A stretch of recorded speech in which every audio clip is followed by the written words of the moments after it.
Welcome to our Purposefully Human webinar. I'm Krissie and my co-host is Felix. And together we're going to be guiding you through this, what will be an intimate fireside chat with our lovely guest, Eryc. I'm so excited for this talk and thank you all for attending with us today for promises to be a very exciting discussion. I would like to hand over to Felix to kick off sooner rather than later. Thank you very much. Okay. All right. Thank you so much, Krissie. And I think one of the reasons we are doing this is we really want to become the world a more human place in the workplaces, for customers, for people. And that's kind of the mission of Purposefully Human. And Eryc wrote this lovely book that you can already see, Stop Engaging Employees. And we will learn about it a little bit more in a second. Eryc is not just an author. He's also a coach and a consultant, giving lots of talks and speeches around these topics. And I also learned that he's a DJ, so probably he won't dance today for us, but I always like if people have multiple lives in a way. And so maybe we learn a little bit more about that too. But the way I would like to kick off the conversation basically is maybe, Eryc, you can start with telling us what initially inspired you to write this book. There must have been a reason why you put such an effort into it, and we would like to learn what it was. Yeah. So thank you, Felix. I'm so excited to be here and to be part of this. I love Purposefully Human, and I feel like my book is absolutely about being purposefully human. I think the origins of the book and of the title. I think the title is sort of a problem that we have to address, right? Stop engaging employees. The origins of that came from work I've been doing. I've been working in corporate contexts for 30 plus years, and really getting concerned in the past 10 years probably about the promotion and preservation and protection of human dignity at work. And I think when we say we're going to engage employees, it's doing something to people. And I really felt like that is not respectful of human dignity. And that in fact, engagement is a condition that we develop. It's like falling in love. And you don't want to try to make somebody fall in love with you because that's creepy. So I think engagement is sort of similar to that. And so I started working on these ideas about, so what does it mean to cultivate the conditions in which engagement develops, which is what we as leaders can do in a purposefully human way. And I felt like the book specifically, I was giving talks and I was doing advising and consulting using this, but I thought I wanted this to get out in the world. I wanted to reach more people. I wanted the ideas to proliferate, and I felt like the timing was really good. I wrote the first draft of this book during the peak of COVID-19, if anybody remembers what that was, and it felt like at that time it was really needed, and I think continues to be very much needed message. All right. So, is there anything in the process of writing it, anything you learned that was unexpected, new, or perhaps even challenged your own points of view about people and what it means to be human? Yes, absolutely. Yeah, thanks for asking that. The journey of writing the book was way longer than I expected it to be, and yet it also took exactly the time it needed to take. And so I started writing this book. I actually started writing in 2019. At the end of 2019, I was traveling. I was actually in India and was working on the book and realized I was trying to write, instead of writing a book, I was trying to write the book of everything I ever knew or thought about leadership and workplace culture, and I realized I gotta pare this down or it's never gonna be done. So I started over while I was traveling, and I was writing on my laptop and started writing this book. Unfortunately, because I was traveling and I didn't always have internet, I didn't back it up. And so you know where this story goes. Um, I wrote tens of thousands of words, came back to the States, came back where I live. And then actually in early COVID times, March, April of 2020, I actually had to go out to California to take care of some family stuff. And my car was broken into, that laptop was stolen. I lost tens of thousands of words I had written. So I started over fresh. Uh, the good news is that during all that time, I was giving talks and advising and consulting and just learning more. So when I finally sat down to write, to start fresh, I wrote the whole first draft in 7 days. It just came out. And at that point, I thought, oh, this is great. I wrote a book. I handed it over to an editor who gave me incredible feedback, and somebody that knows me well, wanted to make sure that my voice is in the book, which I think it very much is. And she gave me back all these edits, and I had no idea what to do with it, Felix. I mean, I'd never written a book. I'd certainly never edited a book. And I didn't know what to do. As I said, she had great feedback, but I just did nothing, is what I did for about a year. I did nothing except give more talks and talk to more people about these ideas. And so when I came back to revise the book, this was the beginning of 23, my ideas had evolved and changed. And so I think the book that I wrote in 2020 was very much in the vein of improve the employee experience and you'll get better business results. Mm-hmm. And the book that's out now, the book that I ultimately have made available, is saying improve the employee experience, improve the human experience, because that's the whole point. That is the business result. And so the book really evolved, the ideas evolved. And I think, as I say, like, it took the time it needed to take. And that really was an unexpected journey to have taken, of course, losing the book and having to start over and all of those things, all of this adversity that made it, I think, a better book. Wow, what a story. It's really interesting because we always say there's a reason for things. Yeah, and probably, as you said, losing it in the first place made it a better book in the second. And so in the book, you're exploring different E's. Yeah, I think altogether it's 6, if I remember right. Do you You're want right. Yep. to briefly introduce us to this evolving, let's say, way how to deal, manage, create an environment for employees that lets them excel and thrive? Yes, absolutely. Yeah, thanks for asking about that. So, and I want to hit on some. I'm a complete word nerd, Felix, and I think you already know this about me. But I want to hit on you. You were just now sort of grasping for the verb. Is it to deal? Is it to manage? Right? Exactly, I did. You did. Yeah, I was And I aware love of that. that. I think that's part of the challenge that we have. And I think so part of the the framework for me is we don't we don't manage people. We manage work. We lead people. And so manage work, lead people is kind of a mantra for me. And what it looks like in the context of these 6 E's is, I think the verb that I would use is cultivate. How do Mhm. we cultivate the conditions, right? So I talk in the book about the difference between being a carpenter and a gardener, and that leadership is more like gardening. You're practicing a few key disciplines over time to create the conditions in which it's more likely that plants will grow. But you can't say, I'm going to grow, you know, 6 ears of corn or, 7 sunflowers. That's not how gardening works, and it's also not how workplaces work. So these 6 E's I think of as leadership disciplines that we practice sort of consistently and patiently over time. And they are, number one is empathize. And empathize is really about developing a clear understanding of who our fellow humans are in the workplace, what they need, and what's getting in their way. And if we can understand who they are, what they need, and what's getting in their way, that's foundation for all of the rest of the disciplines, all of those other E's.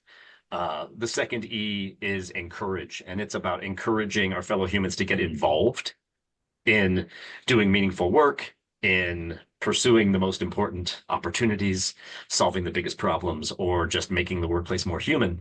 And this involvement is so key, as you certainly know.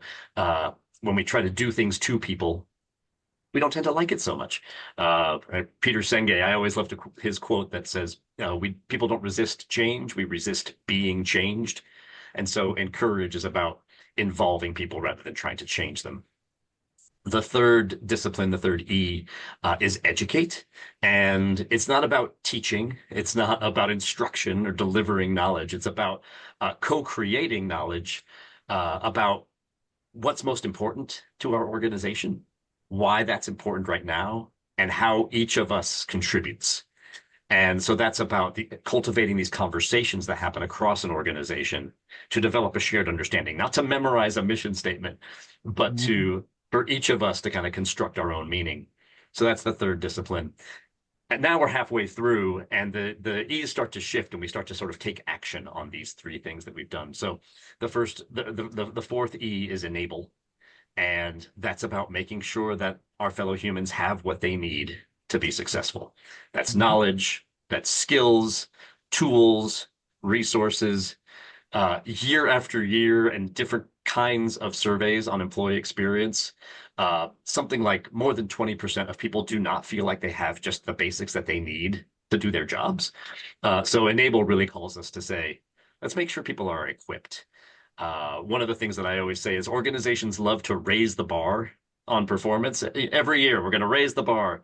But enable is about also raising the floor so we can reach that bar. The fifth E is empower. And there we're taking what we learned from empathize about what's getting in their way, trying to remove friction and roadblocks and obstacles that actually make it harder for our fellow humans to do what they need to do and to become who they need to become. So empower is really about, looking at the unintended negative consequences of policies, of processes, of metrics, and figuring out how we can minimize those and make it easier for folks to do great work. And the last one is embrace. And embrace is really about noticing and celebrating. And it's noticing and celebrating attitudes, mindsets, behaviors, and outcomes that we want and need more of. And this isn't about, carrots and sticks. It's really about clearly reinforcing what we talked about in educate, which is what's important, why is that important now, and how do I contribute? I always love the John Whitmore quote. He said, if you use carrots and sticks, you'll get donkeys, which none of us wants, and we don't want to be treated like donkeys, right? So embrace is really about that just noticing and celebrating, really drawing our attention to what's working, as opposed to always focusing on what's broken and what needs to be fixed. So that's the 6 E's, those 6 leadership disciplines in a nutshell.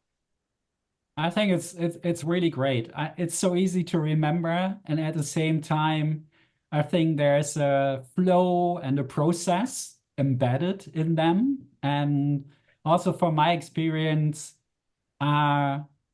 leaders so often accuse employees of, oh, they didn't want to change. Yeah. And this whole idea of enablement, of empowerment, and so on, based on understanding their needs. There's often not a lot of emphasis on that. Yeah. And so people can't really do what they might even want to do or be motivated to do because circumstances haven't been created for that change. And so I think it's a really great recipe, although very difficult to put into action. That's right. That's right. That's why there are people like you helping organizations. And I was wondering, are there particular examples of being humane or inhumane that made it into your book that you would like to share? Yeah. There's a bunch of examples. Of course, because we have this bias towards negativity, I've got lots of negative examples.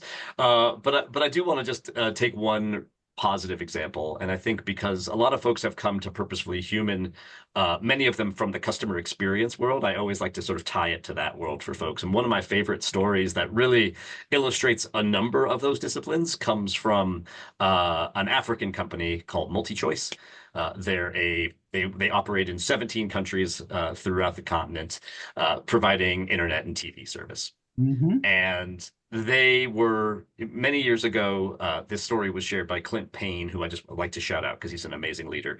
But they realized they were losing market share. They were the big incumbent provider across these 17 countries, but they were losing market share to smaller, more nimble, more customer-focused organizations. They were very much focused on their products and what they had to offer to customers, sort of doing their products to customers.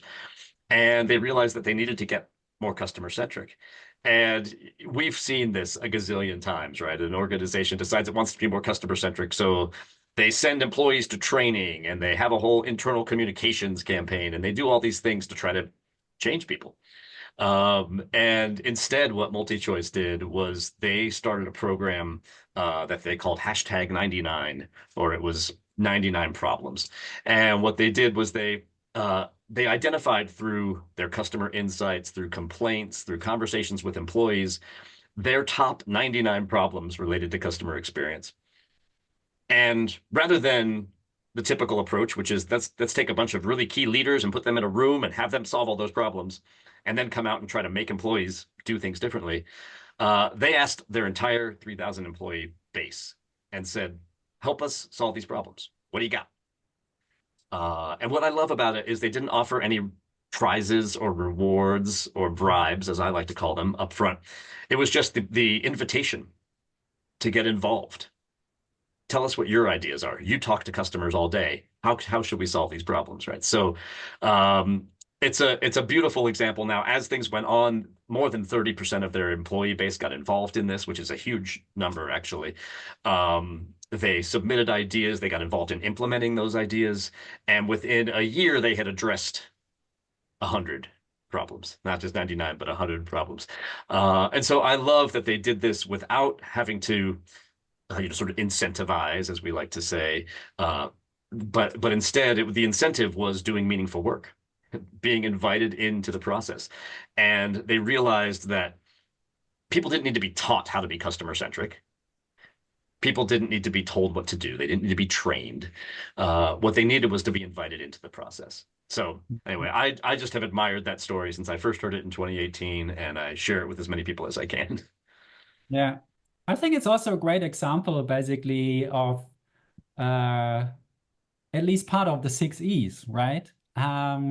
So using the self-motivation of people, giving them agency, so they can also experience self-efficacy. Yeah, so Yes. I think it's a great example. And I wonder, and it's probably a very difficult question to answer, and maybe it's also situational, but what do you think, or why do you think organizations act in inhumane ways?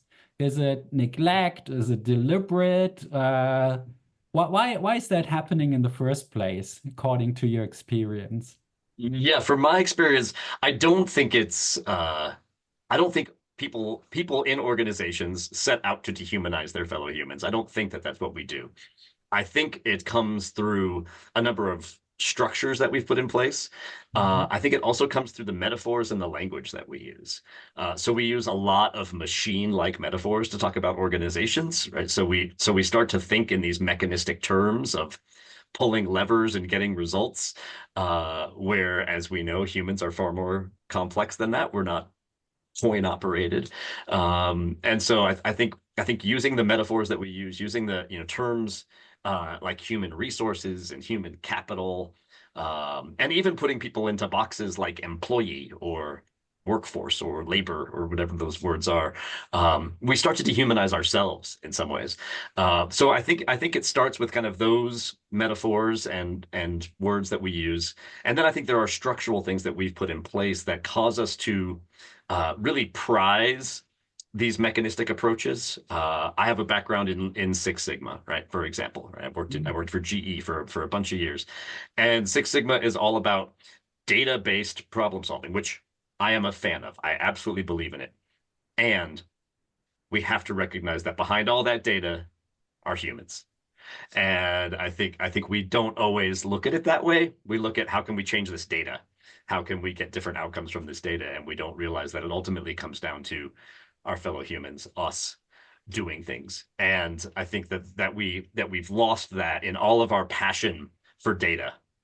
We've maybe lost the connection to the human piece.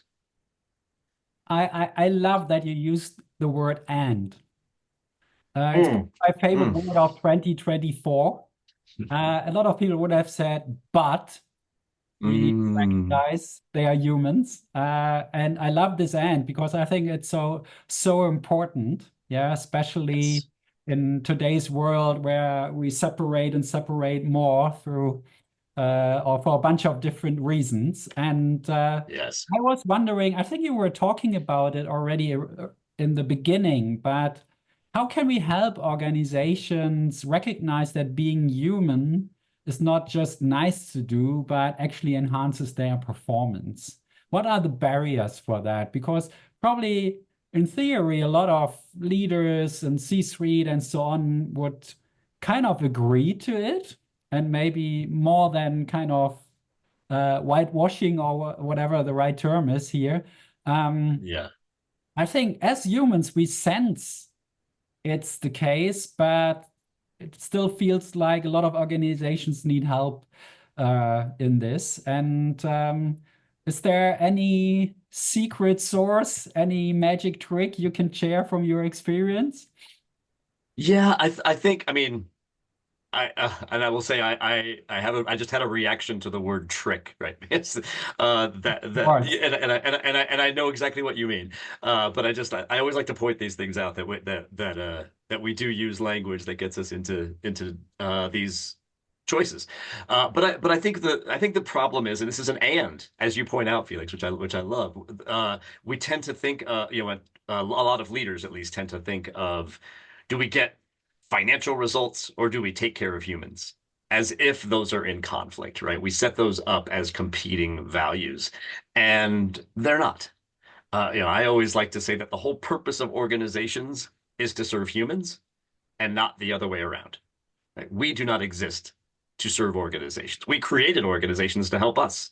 Right? That's why we organized when we were, just figuring out how to hunt and survive. So we started to organize into groups because we realized we could accomplish more and we could survive longer. And so I think having this sense that there's a tension here is part of the problem. And I think the way that I like to talk to leaders about it, some are receptive, some are not. But the way that I like to talk about is that, in our dominant global economic system, we measure success primarily in terms of money. Mhm. But that money is a metaphor, and the money is a metaphor for human flourishing. And so I think if we can allow that to exist and say, yes, the money indicates whether we're doing the right thing for our fellow humans or not, and that's internally and sort of employees and customers, if we want to put those labels on things. So I think being able to say, yes, absolutely, you should be. The money is the side effect. It's the outcome Mhm. of taking care of people, and that is actually the focus. And when we do take care of people, I have long ago stepped out of the role, Felix, of trying to convince people Mhm. that it's important. I would rather help those who say, I know it's important, but I don't know how. Mhm. Um, and so that's kind of the role that I play. But I do think, you can always go find the data. The data exists. Certainly, there's been a ton of research over the past 3 decades. And so I think instead I like to focus in on, so you want to make work more human, and most leaders I talk to do, Mhm. to your point. And it's really the disciplines that I'm providing, I'm hoping are part of the how. Mhm. So how is a good word in that context, leading me to my next question, and just having our viewers and listeners in mind. So if you're working in a company and you wanted to make a more human place to work, um, is there, I think from your talks and speeches and trainings, is there any recommendations you provide listeners with in terms of any most impactful action they could take probably tomorrow to make their own workplace more human, without permission or requiring or asking for a budget or something like that? What can we all do to support this cause? I think what we can all do is be more curious about each other. Mm-hmm. I think it comes down to that, and the way what that looks like in action is asking more questions, becoming better listeners, which I am working on all the time. I've not achieved nirvana when it comes to listening, but I think getting curious about people, that they are full humans with incredible lives behind them and ahead of them, and getting curious about who they are and what their needs are, what their aspirations are, what their fears are, and what motivates them. I think getting curious, asking more questions, talking less and listening more. I think that is the first step, and I think it's the foundation on which everything else builds. I think that's brilliant, and so right. And it's even tying back into the first E, empathy.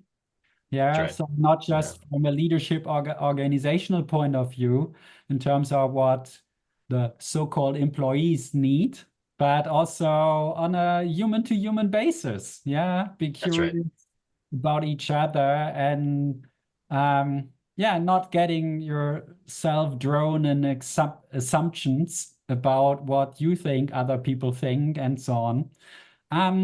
So maybe to finish off this portion of the webinar, is there anything that I didn't ask about that you deem to be really, really important? So it's your chance, basically, to say something beyond my questions that you believe Yeah.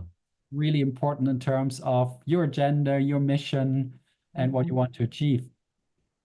Yeah, I think I would just point to, I feel like this is not nice to have stuff that you and I are talking about, Felix. This feels to me really imperative. And I think it's imperative from a business standpoint, it's imperative from a moral standpoint, and maybe even from a survival standpoint. I think when we look at, I look at employee engagement data. That's part of my world. And employee engagement as a metric is one of the ways we measure how human an organization is. And if we look at that data over, global data over 2 decades from Gallup, for example, it hasn't changed much. It really hasn't changed much for all the way that we've been approaching engaging employees. And so I think that the case for doing things differently is very clear in that data, which is to say that, the percentage of employees around the world who are not engaged at work is something like 60%, and it's stayed pretty flat since 2000. That indicates that what we're doing and a lot of money being spent is not working. And so I feel like it's imperative to go back to being purposefully human, to go back to connection, and to go back to those human to human. And I love what you pointed out. I think when I use the term leader, I don't mean it hierarchically at all. I mean it as anybody who's working to help their fellow humans become the best versions of themselves. And I think if we can turn our focus there, to being of service, I think that we can move the needle on that number, but more importantly, I think, make workplaces more human. Yeah, absolutely. I couldn't agree more. It's actually the slogan of my own little business. Yeah, helping organizations and individuals to become their best selves and or Yes. best versions of themselves. And it's really astonishing that what we called soft facts still didn't become the hard facts, although a lot of people would agree to it. And although there's so much real data on it, yeah, which makes it hard facts. And Yeah. so really interesting. And I would love to hand back to Krissie to open up the conversation to our guests, because we said we want this to be a fireside chat or kitchen table chat. And you helped us bring some more people together. So over to you, Yes. Krissie. Thank you very much, Felix, Eryc. That was amazing. Jerry, Ashutosh, could you please now turn on your cameras and come back to us, please? I'd love to see your lovely smiling faces. Welcome back. Amazing. So this is our opportunity to interact with Eryc and to either add your own opinion on the discussions that we've had about what being human means to you, or ask Eryc any further questions. So anybody wants to go with the first one? I'll jump in. Go on, Jerry. First of all, Eryc, awesome work. Jerry. I mean, yeah, awesome work. Not just the book, but the work under it. And my question is, or it's an observation and a question, really. From the very first day we talked in a coffee shop in Boulder, Colorado, I was impressed by the range of your creative interests. Playwright, writer, educator, speech maker, DJ. There was hardly, I think we spent more time talking about almost everything other than experience, and we talked about creative pursuits. So my question is, this is not the typical conversation, or maybe the typical CV of somebody that makes the kind of contribution you made to the literature, which is a compliment to you. So I'm wondering, in the process of working out your ideas and growing in the direction of being purposefully human and writing your book, how did your creative work and nature alter how you thought about the questions at hand? Where is the footprint, the fingerprint of your creative self in all this work? Oh, that's such a great question, Jerry. Thank you for that. I don't think I've ever been asked that, and I think it's absolutely been a big part of this journey. And I think, this book, as I said, like the first version of the book that I wrote, I feel like maybe didn't bear that creative fingerprint. The version that's out there now, that evolved over the years of trying to write the book, is much closer. And I think the key is, in that same time span from writing the first draft to publishing the book, I also wrote my first play and went through that, which was one of the most creative experiences I've ever gone through, because I actually didn't just write the play with a co-author, but also had a staged reading of the play. So worked with professional actors and a professional director to create a staged reading. Now, this was during the peak of COVID, so we did it in this environment online, but working with this is the most collaborative thing I've ever done. So working with all of these different actors and hearing them react to what I'd written and helping them helping me make it better, more fulfill my vision. I couldn't have done it by myself. I couldn't have done it even with just my co-writer. It was this incredibly collaborative act. And that, I think, got infused back into the revisions on the book, that mindset.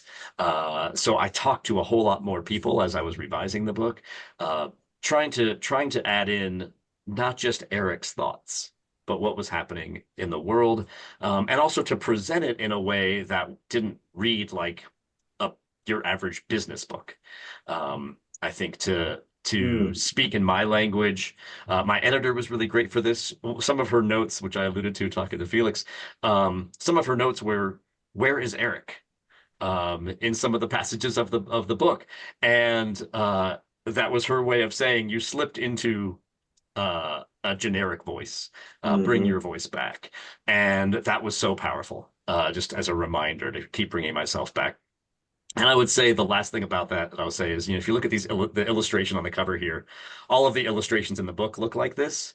They're these beautiful hand-drawn illustrations. When I knew that I needed illustrations. I'm a word person, but I know that everybody isn't a word person. So I knew I needed illustrations, and I got referred to a bunch of business book illustrators who were fantastic at what they do. They sent me their portfolios. They were amazing, but they were not my book. And it became very clear to me when I looked at all of them, this is not my book. And so I went back to my friend Chantel Bota, who did all these illustrations, who runs her own CX training company based in Cape Town, South Africa.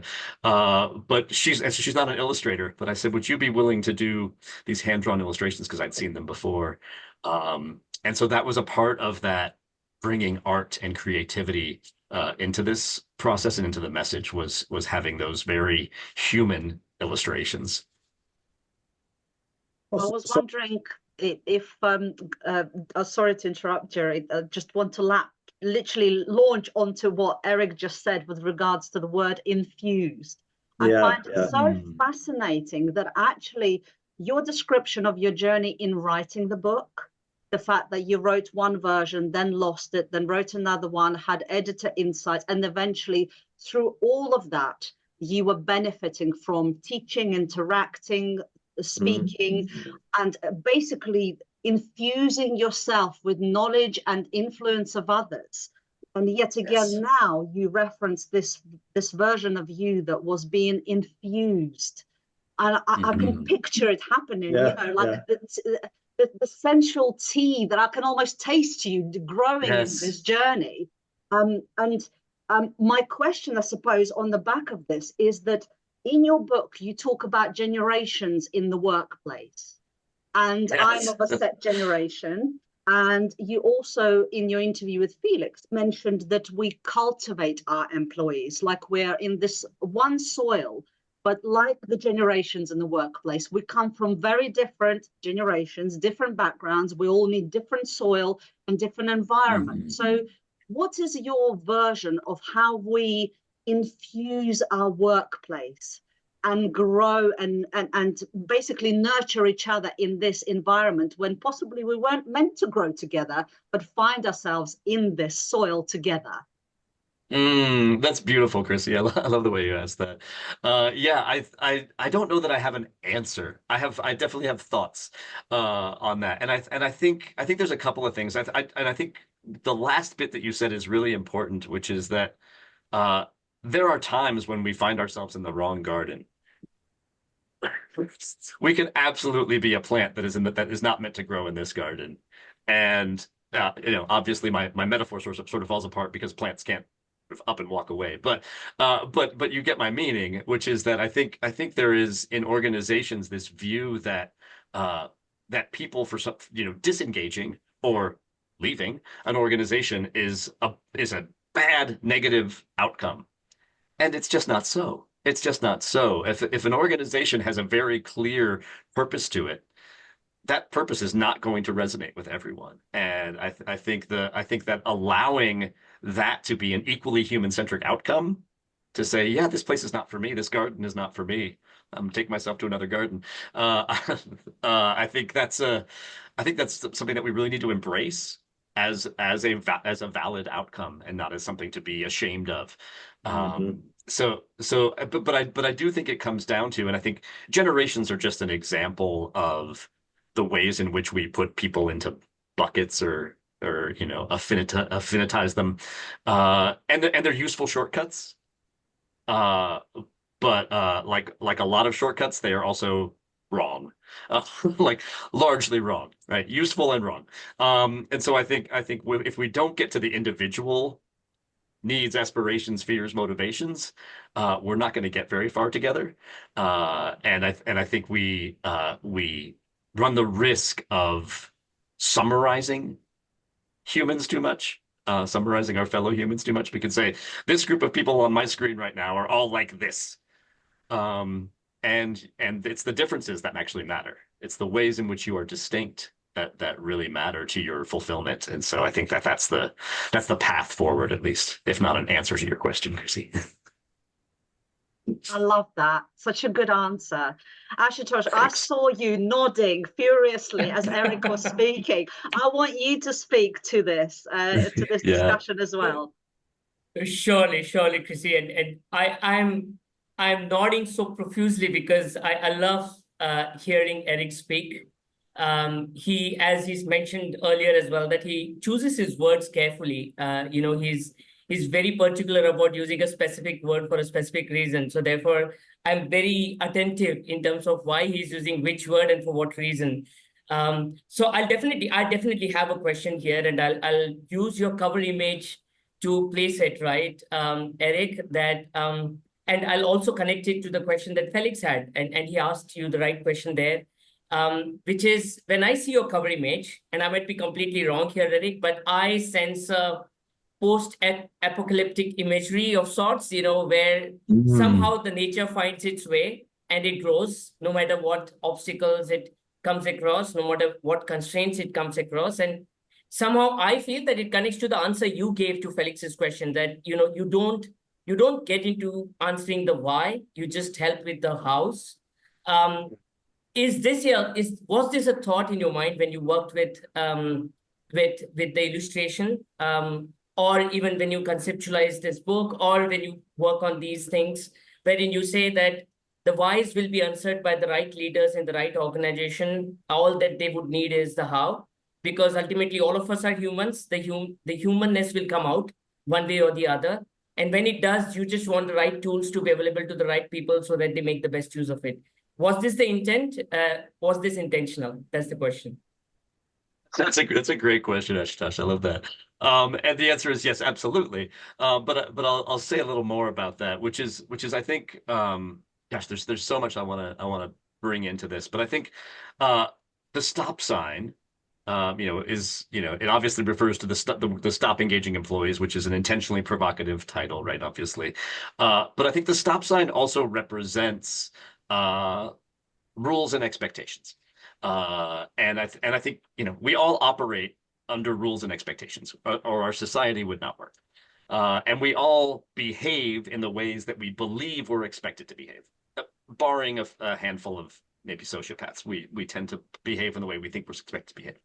And so, for example, a stop sign in any country I've been in the world looks like this. Maybe it doesn't say stop on it, but it looks very much like this. And we all choose to stop. Most of us choose to stop. Because we know that that's important to the ongoing functioning of our society, to people not being injured, to traffic flowing smoothly, all those things, right? And yet we have these vines that are overgrowing the stop sign, right? That are sort of overtaking it. And those vines for me are humanity, are the bringing back the humanity, the individual humanness of us all, and also the interconnected humanness of us all, because I always like to acknowledge that tension between the individual and the interdependent. And I think this is also trying to convey that. There was a song back in the 80s by the Talking Heads called "Nothing But Flowers." Is that familiar to anybody on this call? It's a song about a post-apocalyptic future in which all of the shopping malls and parking lots and airports have been overtaken by nature. And right. It's basically sort of an atavistic, right, view of if we stand aside, nature comes back in. We saw that in the peak of COVID, right, where we saw animals roaming on empty city streets, right, and so I think that's part of the hope in this image is for me this notion that we're all growing and evolving, and we are more than just our rules and expectations. Beautiful. And just one quick follow-up question to that, Eryc. Between nature and nurture, which would you side with when it comes to building empathy in the leaders? Do you feel that it's just the leader and the nature that he or she has, that he or she will be an empathetic leader or not, and thereby build in this humanness in the organization by sheer osmosis or by the actions that he or she performs and does? Or you feel there's a way of nurturing empathy in leaders and individuals? No, that's a great question, and I I will definitely go back to Felix's point about the and, because of course it's both, but I do believe that that we all bring our individual proclivities to leadership. We certainly come with whatever we come with, our own trauma, our own baggage that we bring to the role, and I think if we get a clear understanding about what is expected of us, are we expected to be empathetic or not? So that's where we start to influence each other in terms of understanding what's expected of us, right? And if we see empathy in the elsewhere in the organization, we might come to believe that we're expected to be empathetic as well. I get this question. I talk to a lot of folks who run call centers, which is one of my favorite sort of work environments because it's the last vestige of industrial revolution mechanistic, right, management. And I have been asked so many times, how do we make our employees be more empathetic? I get that question all the time, and my question back is, how are you empathizing with your employees? And usually I get nothing. I get nothing back because it's not something that's been thought of. It's how can we change these people and make them more empathetic, when in fact those people are behaving in the ways that they believe are expected of them, which is to crank through calls, make them as short as possible, whatever the things are. So I think this notion of what we believe is expected of us becomes huge. I worked early on in my career with a leader who was very powerful, and no one liked working with her. As she had lost the focus on empathy completely. And she was sort of sent to me for like either we're firing you or you go to a coach, which is a terrible place for me to be as a coach. But when I worked with her, what she and I discovered together was that she had sort of lost track of what she was really passionate about. She had worked really hard. She'd risen in the organization, and what she really loved to do was to go out in nature.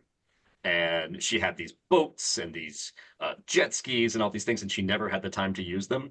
And so what we ended up doing in our coaching was really just figuring out how she could make more time for that in her life.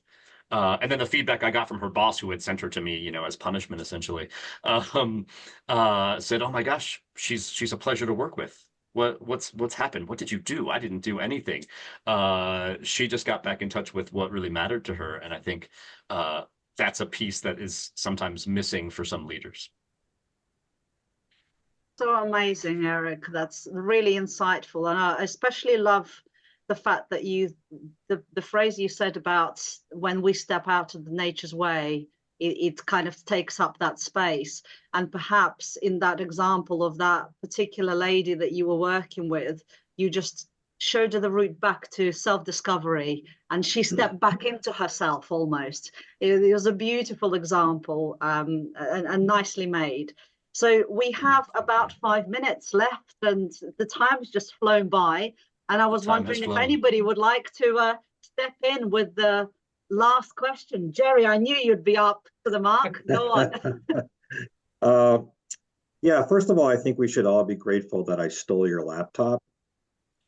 Because I knew it, Jerry. I knew it. Clearly, your journey to recovering took you to a different place. That's outstanding. Yes, sir. But I'd like you to have a little fun with this interview, and you can pick one of the following things to answer. One is, if there was a sequel to be written, what would it be? The other question you can answer is, if someone made a feature film about your journey, first of all, would you play yourself? And if not, what actor would you want to play you? Fabulous questions, Jerry. Thank you. Yeah, I'm gonna. As much as I would like to talk about the movie about me, which sounds fantastic, I would definitely see that movie. I'm going to answer your first question about the sequel because it's something I've been thinking about a lot lately, and it goes back to the question that you asked earlier, Jerry, about about creativity and the connections there. And it goes back to something, you know, Felix alluded to earlier on, is that, you know, I'm a DJ, and that is something that I get great fulfillment from doing. So something I've been working on and just delivered my first keynote on is conveying these same principles, but through DJing. So I gave a keynote 3 weeks ago in Richmond, Virginia, called "Become a Party Rockin' Leader," because I believe that over my years of being a DJ, I've come to find that there are skills that a party rockin' DJ has that just an ordinary DJ doesn't, and they're very much aligned with what a good leader does. And so the sequel for me is bringing together this world of DJing and this world of leadership and workplace culture as a whole, so that I can show up as my whole self, first of all, but also so that I can convey these messages in a really fun way that gets people dancing, because it's very rare that people dance to a nonfiction book. But that's my hope for the sequel. Yeah. Oh, That's so nice. I love it. And before Krissie can conclude, I was just thinking, what I really liked about this conversation, and maybe it's the title of the next book, I don't know. I think you're a living example of whatever you do, always show up as a human. And so thank you so much for having you. And Krissie, please sum it all up and wrap it up for us. Well, firstly, it's a massive thank you to our guests, to Jerry and Ashutosh, for being here with us. It made our conversations all the richer because you turned up as your human selves and interacted with all of us. We absolutely love you and adore you. And of course, I have to say massive thank you to Eryc, because you have truly cultivated our soil today. And we are all the richer for it. So thank you so much for educating us and being your wonderful self. And finally, thank you to my co-host, Felix, for holding my hand through my very first webinar, and for doing it so wonderfully as well. So thank you all for coming. It was an honor to spend an hour with all of you, and have a good rest of the day, evening, night. Party on, and on to the sequel with Eryc. Awesome. Thank you all so much. Have a great day. Night. Be there. Yeah. And Bye. of course, you will be able to not only see this webinar moving forward, but there's a couple of other webinars we did with other authors, and you will find all of them on our website and in a special YouTube channel. And so there's much more to explore beyond today. And thank you for listening. Thank you for watching, and see you soon.